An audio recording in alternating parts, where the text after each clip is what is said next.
Greetings, this is Dr. Vance, and in this video I'm going to be talking about summary practice, specifically in terms of the forged city, essentially utilizing outlines to create coherent summaries. So this is the outline that was prepared for the forged city. You can see that this is not representing simple annotations taken from the text itself, but these have been further organized into level headings. We have level heading 1 here, level heading 2 in terms of the mall and the definition for what that is, and then it goes even further to level heading 3. So how do we take this and do something with it? So in terms of a summary, you have to realize what your high school teacher talked to you about, the who, what, when, where, how, and why questions still apply to a large degree. Essentially, a good summary has to provide some type of context for what you're talking about. So let's get started then. We already know that this essay is about malls and traditional city centers. It's a compare and contrast type of essay. So we can get it situated in this. So something simple in terms of the frame, a simple beginning to this. In the essay,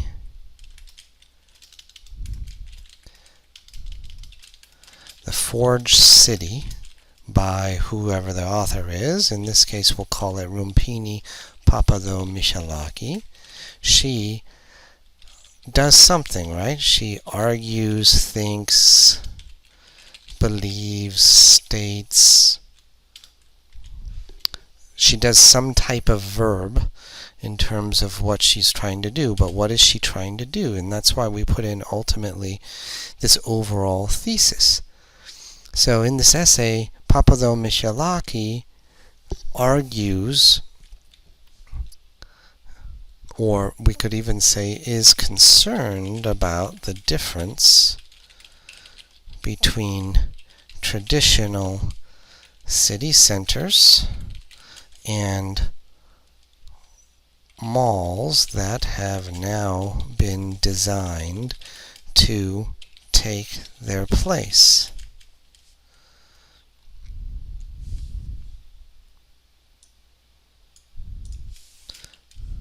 For her, let's just use this. Malls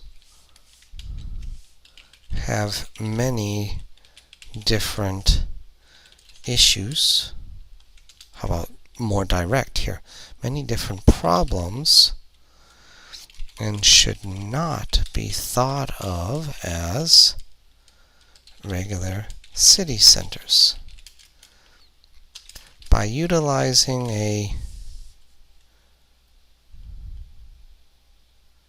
let's use this, a compare-contrast model, she shows the difference between malls and traditional cities, which did what? Which prevented commerce in outlying areas and required building services in the center of the downtown. However, malls nowadays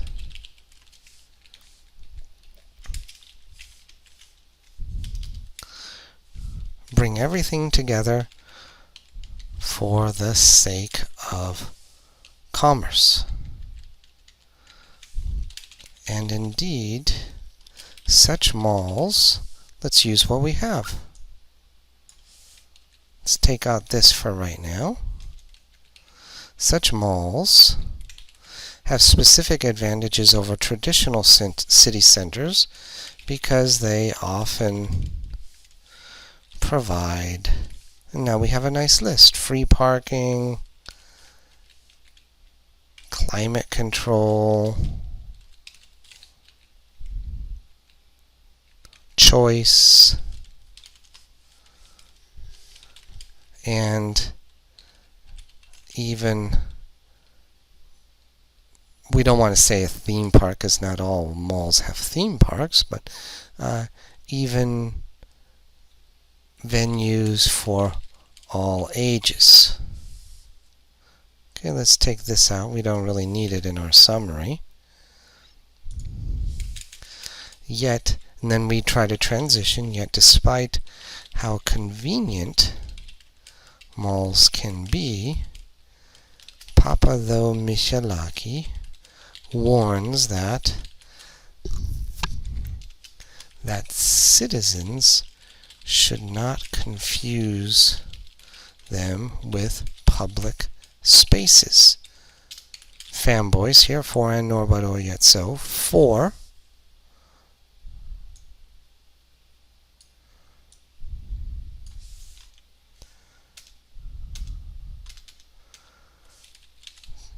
they have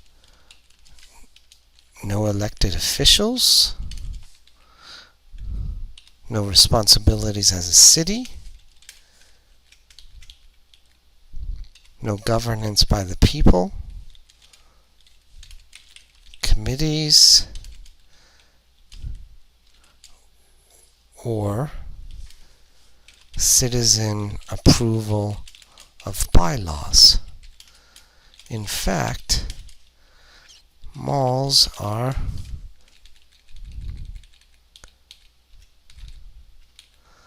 privately owned and have no allegiance to actual citizens.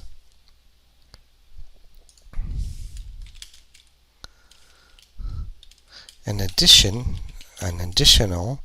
and more serious problem is that,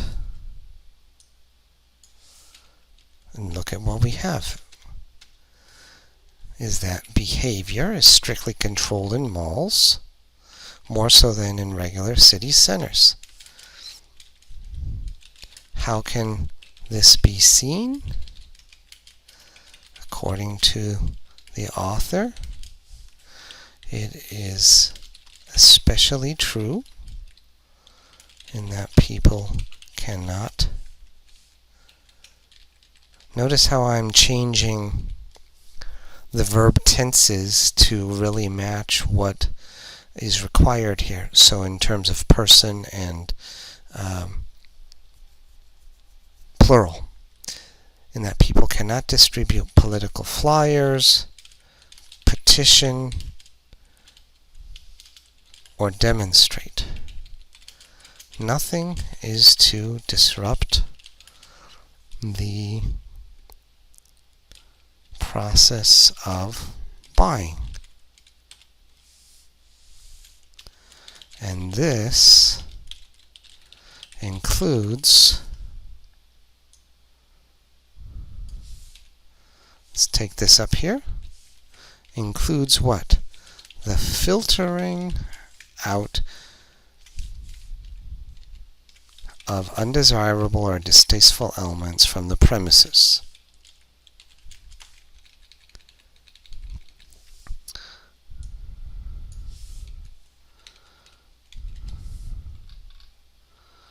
And then we want to finish this up somehow. Papa Michalaki takes the time to warn people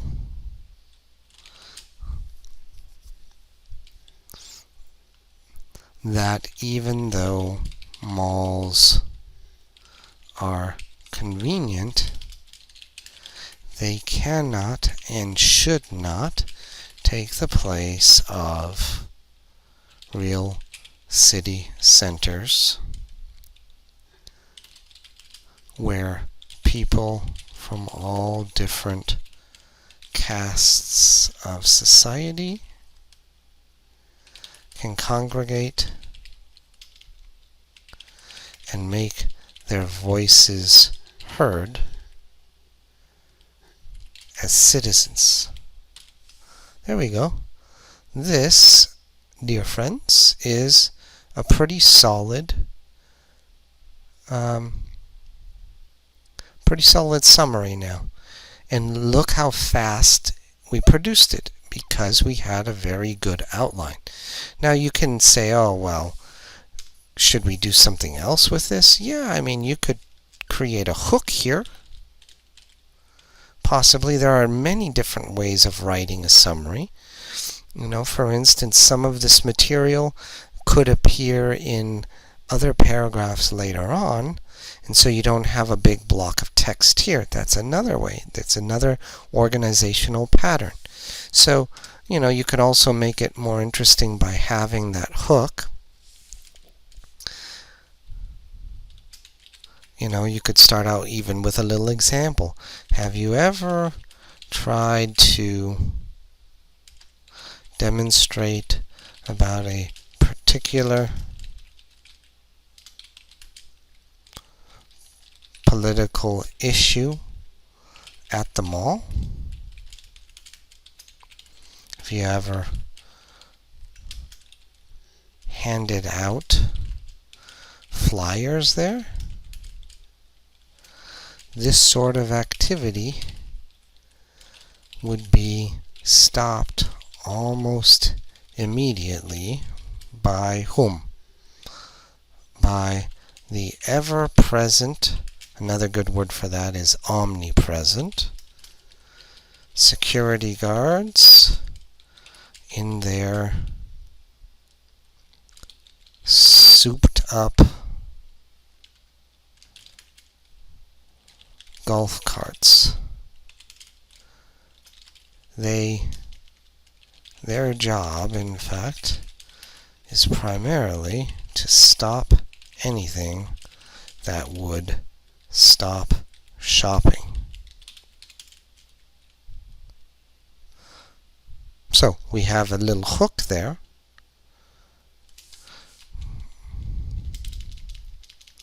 I like this actually better.